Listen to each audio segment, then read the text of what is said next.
So இன்றைக்கி வீடியோவில் இந்த ஈரானோட பிரசிடென்ட் எப்ராஹிம் ரைசி அவர்கள் எப்படி இறந்தார், இதுக்கும் இஸ்ரேலுக்கும் ஏதாச்சும் தொடர்பு இருக்கா, ஏன் உலகத் தலைவர்கள் எல்லாருமே இந்த அளவுக்கு ரைசிக்கு ஒரு மரியாதையை செலுத்துகிறாங்க, அது மட்டும் இல்லாமல் ரைசி அரசியல் வர்றதுக்கு முன்னாடி என்ன பண்ணிட்டு இருந்தார், அவர் என்னென்னலாம் பண்ணியிருக்காரு, அதை பற்றி ஃபுல் டீட்டெயிலாக இந்த வீடியோவில் பார்த்துடலாம். நம்ம வீடியோஸ் எல்லாமே அட்டகாசமாக இருக்கும், அதனால் சப்ஸ்கிரைப் பண்ணி ஆல் ஆப்ஷன் கொடுத்துருப்பாருங்க.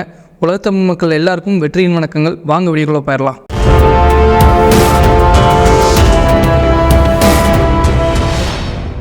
ஸோ ஈரானோட ஹெலிகாப்டர் ஒரு மலைப்பகுதியில் விழுந்து ஈரானோட பிரசிடென்டான சையத் இப்ராஹிம் ரைசி அவர்களும் ஃபாரின் மினிஸ்டர் அமீர் அப்துல்லா அவர்களும் கிட்டத்தட்ட ஒரு 9 பேர், அந்த பைலட் உட்பட 9 பேர் பார்த்திங்கன்னா அந்த ஹெலிகாப்டர் இருந்தவங்க எல்லாருமே இறந்துட்டாங்க. ஸோ ரீசெண்டாக இவங்க இந்த ஈரானுக்கும் அசர்பைஜானுக்கும் இடையில ஒரு நதி போயிட்டுருக்குங்க. அந்த நதிக்கு மேலே ஒரு டேமை கட்டியிருக்காங்க. அந்த டேமோட திறப்பு விழாக்காக தான் எல்லாருமே போய் அந்த ஓப்பனிங் செரமனியை பண்ணிவிட்டு ரிட்டர்ன் ஆகிருக்காங்க. அப்போ பார்த்தீங்கன்னா இவங்க போனது 3 ஹெலிகாப்டரில் போயிருக்காங்க. ஸோ வரும்போதுமே 3 ஹெலிகாப்டர் டைம் கிளம்பிருச்சு.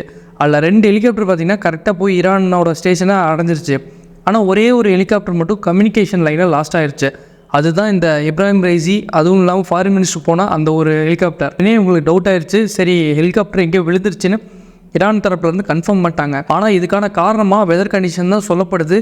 இப்போ நீங்கள் இந்த இடத்துலலாம் நீங்கள் கவனமாக யோசிச்சு பார்க்கணும். இப்போ போனது 3 ஹெலிகாப்டர், அதில் 2 ஹெலிகாப்டர் பார்த்திங்கன்னா சக்ஸஸ்ஃபுல்லாக சேஃபாக போய் லேண்ட் ஆயிடுச்சு. அப்படிங்கும்போது வெதர் ரொம்பவுமே மோசமாக இருந்திருந்தால் இவங்க 3 ஹெலிகாப்டரையும் எடுத்துருக்க மாட்டாங்க. ஸோ அப்படிங்கும்போது வெதர் இவங்களுக்கு ஓரளவுக்கு சாதகமாக தான் இருந்திருக்கு. இந்த ஒரு காரணத்தினால தான் 3 ஹெலிகாப்டரை ஓட்டுறதுக்கே ஒத்துழைச்சிருக்காங்க பைலட்ஸ். ஸோ இப்போ புரியுதுங்களா? எல்லாருமே சொல்கிற மாதிரி வெதர் தான் ப்ராப்ளம்னா இந்த 3 ஹெலிகாப்டருமே எடுத்துகிட்டு போயிருக்க மாட்டாங்க. ஸோ அதை மீறி இவங்க போன ஹெலிகாப்டர் மட்டும் எப்படி அந்த 3ல் இந்த ஹெலிகாப்டர் மட்டும் விபத்துக்குள்ளாகி இருக்கிறது ஒரு மிகப்பெரிய ஒரு கேள்விக்குறியாக தான் இருக்குது. நிறைய பேர் சொல்கிறாங்க இந்த மொசாடுக்கும் அதுக்கும் சம்மந்தம் இல்லை, இஸ்ரேலுக்கும் அதுக்கு சம்மந்தம் இல்லைன்ட்டு. ஆனால் நம்ம என்ன தான் வெதர் கண்டிஷன் நம்ம கை காட்டினாலும் கரெக்டாக இந்த ஹெலிகாப்டர் மட்டும் விழுந்து விபத்துக்குள்ளாக இருக்கிறத பார்க்கும்போது இவங்களுக்கும் இஸ்ரேலுக்கும் ஏதோ ஒரு சம்மந்தம் இருக்குது. இஸ்ரேல் ஏதாச்சும் வேலையை பார்த்துருப்பாங்களோ, இஸ்ரேலோட மொசாட் அமைப்பு ஏதாச்சும் வேலையை பார்த்துருப்பாங்களோ அப்படிங்கிற மாதிரி நம்மளே யோசிக்க வைக்குது. ஸோ இந்த ஹெலிகாப்டர் விழுந்த உடனே பார்த்திங்கன்னா Turkey, Azerbaijan, Armenia, Iraq, Qatar, Saudi Arabia, இந்த மாதிரி மிடில் ஈஸ்டோட எல்லா கண்ட்ரிஸும் பார்த்திங்கன்னா இந்த ஹெலிகாப்டர் தேட ஆரம்பிச்சிட்டாங்க.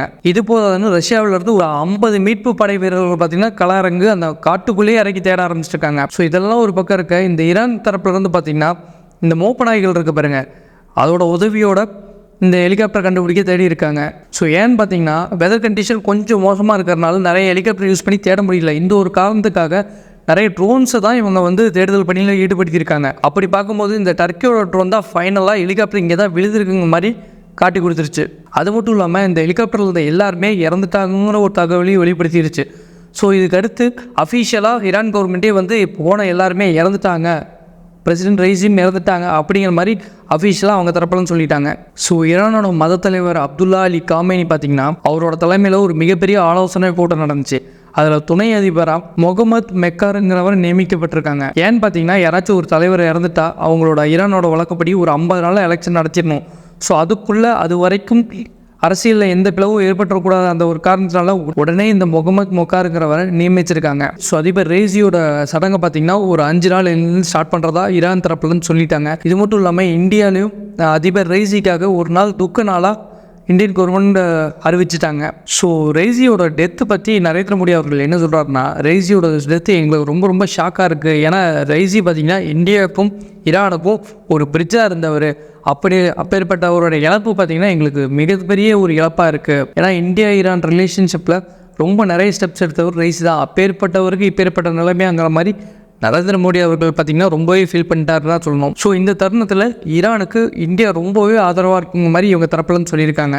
ஸோ இன்னொரு தரப்பில் ரஷ்யா அதிபர் விளாடிமிர் புட்டின், சீன அதிபர் ஜி ஜின்பிங், துருக்கியோட அதிபர் எர்டோகன், அது மட்டும் இல்லாமல் Iraq, Saudi Arabia, Syria, Qatar, கிட்டத்தட்ட நிறைய நாட்டு தலைவர்கள் பார்த்திங்கன்னா ரைசிக்கு ரொம்பவே ஒரு ஆழ்ந்த இரங்கலை தெரிவிச்சிருக்காங்க. ஸோ இது போதாதுன்னு இஸ்ரேல் இராணுவத்துக்கு எதிராக போரிட்டு வரும் ஹமாஸ் தரப்பு தலைவர்கள் கூட அவங்களோட ஆழ்ந்த அனுதாபங்களை ரைசி அவர்கள் தெரிவிச்சிருக்காங்கன்னு தான் இந்த இடத்துல குறிப்பிடத்தக்கது. ஸோ இந்த 1980 1988 வரைக்கும் ஈராக் போரில் ஈரான் இராணுவத்துக்கு எதிராக இந்த முஜாஹிதீன் குழு பார்த்திங்கன்னா பயங்கரமாக சண்டை போட்டாங்கன்னு தான் சொல்லுவோம். ஸோ இவங்களுக்கு உறுதுணையாக இருந்தது இந்த சதாம் ஹுசைன் இருக்கார் பாருங்கள், அவர் தான் இவங்களுக்கு நிறைய வெப்பன்ஸை அனுப்பி இவங்களுக்கு ஒரு உறுதுணையாக இருந்தார். ஸோ இந்த போரோட முடிவில் கிட்டத்தட்ட இந்த முஜாஹிதீன் அமைப்பை சேர்ந்த ஒரு 5000 பேத்துக்கு மரண தண்டனையை ரைசி அவர்கள் அறிவித்தார்.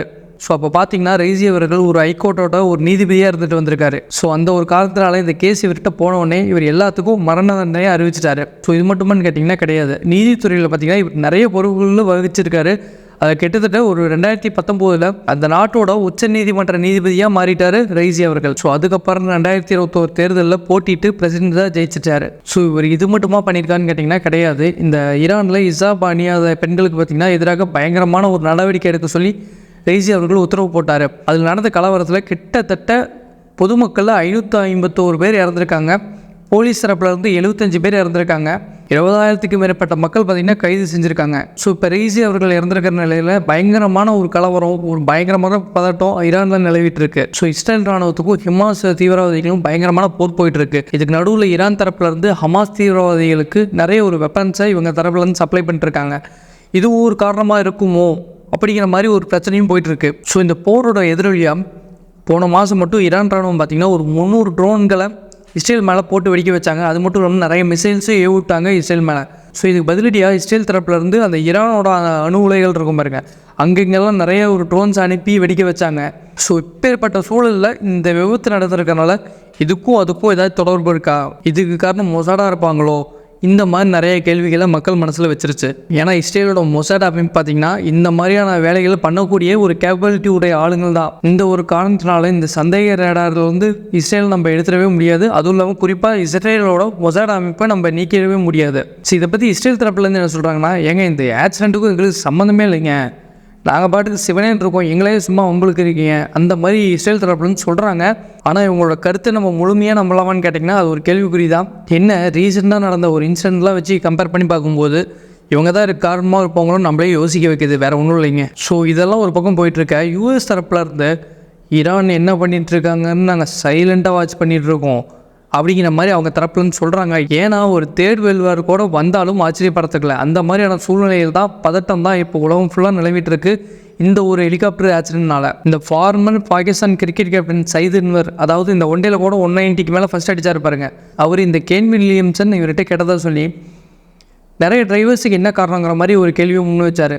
இது காரணம் இந்த சிரியாவோட லாவை நீங்கள் யூரோப் ஃபுல்லாக அமல்படுத்துங்க அப்படிங்கிற மாதிரி இவர் தரப்புல சொல்கிறாங்க. என்ன காரணம்னு சொல்கிறாருன்னா பெண்கள் வேலைக்கு போகக்கூடாது, இதை தான் இவர் முன் வைக்கிறாரு. ஏன்னா ரீசெண்டாக நடக்கிற நிறைய டைவர்ஸுக்கு காரணம் இந்த பெண்கள் ஃபினான்ஷியலாக அவங்க ஸ்ட்ராங்காக இருக்கிறனால தான் ஆண்களோட உதவி தேவையில்லை அந்த ஒரு கண்ணோட்டத்துக்கு வந்துடுறாங்க. இதுதான் குடும்பத்தில் மிகப்பெரிய பிரச்சனையாக இருக்குது. ஸோ இந்த ஒரு காரணத்தை இவர் முன் வச்சு பாகிஸ்தானில் கூட கிட்டத்தட்ட ஒரு 30% டைவர்ஸ் ரேட் இன்க்ரீஸ் ஆகிருக்கு கடந்த 3 வருஷத்தில் அப்படிங்கிற மாதிரி ஒரு விஷயத்தை இவர் ஷேர் பண்ணியிருக்காரு. ஏன்னா முழுக்க காரணம் பெண்கள் ஓனாக சம்பாதிக்கிறதுனால தான் இந்த டைவர்ஸ் ரேட்டில் இன்க்ரீஸ் ஆகுதுங்கிறது மெயினாக சொல்ல வராரு.